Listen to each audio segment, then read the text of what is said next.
tayo sa mga nangyayari, ha? Huwag nating ilihis ang totoong kwento, ang totoong nangyari sa ating bansa. Ano ba ang nangyayari sa ating bansa? Una, maraming korupsyon na nangyayari, nagaganap. Trillion of pesos ang nawawala sa bansang Pilipinas. So sana, huwag kayong magpa-divert sa issue. Ang dami nilang issue na pinapalabas, issue yung West Philippine Sea. Ngayon, nakapokus tayo sa West Philippine Sea. Pero nakalimutan natin ang flood control. Ang 550 billion flood control project, mga ghost project. Nalilihis ang kwento. Hayaan nyo yung West Philippine Sea. May tamang panahon dyan ang discussion.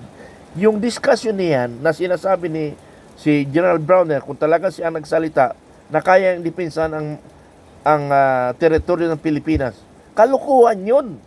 Kalukuhan. Ako bilang isang sundalo na ako, si Browner hindi pa sundalo. Sundalo na ako, si General Browner hindi pa sundalo yan. 13 anyos ako, ulitin ko na naman, 13 anyos ako nagsimula ng basic military training. Now, kung kaya nila ipagtanggol ang bansa, bakit yung isang Philippine Navy na naputulan ng kamay at nakuha ang mga baril, ano nangyari? Na ipagtanggol ba nila? Wala naman Wala silang ginawa. Hinayaan na lang nila yung mga enlisted personnel, yung non-commissioned officer na mga Philippine Navy na may bala sa kanyon. Nagsitaguan lahat. Magmula sa National Defense, troops down the line, walang nagsalita, nagtaguan, natakot. Natakot. Tapos ngayon, pagyayabang nila kaya na i-defense sa Pilipinas, kagaguhan na naman yan. Huwag niyong gaguhin ng Pilipino. Huwag niyong tarantaduhin. Huwag niyong ilihis ang issue.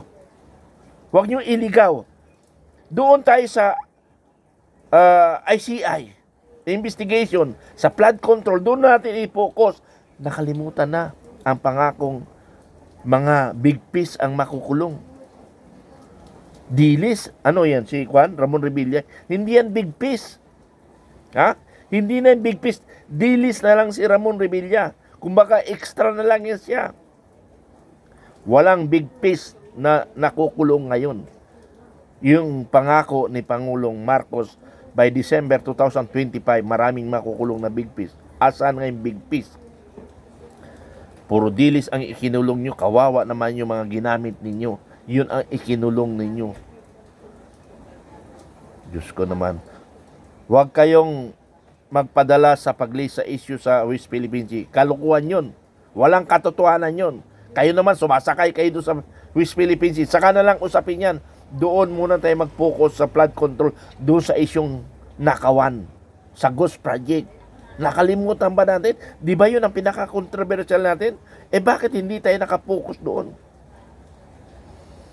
Huwag tayong magpa-divert ng attention. Doon tayo focus sa sa flood control.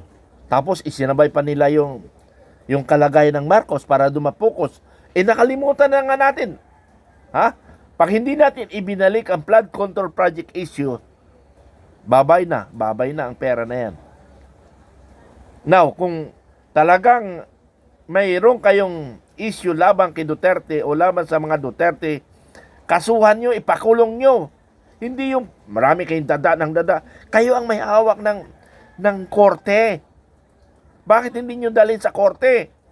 Kami, hanggang ko na lang kami. Hanggang social media na lang kami. Kasi kahit anong gawin namin, hindi kami mananalo because hawak niyo ang korte. Yung ang kay Pangulong Duterte, dinala sa DAE. Sinabi ng Supreme Court na illegal. May nagawa ba ang Supreme Court? May nagawa ba ang taong bayan? Wala. So, huwag nyo nang ilihis ang issue. Lahat ng gusto nyo, magagawa nyo. Pero bakit? Lagi na lang kayo birada social media against sa mga Duterte.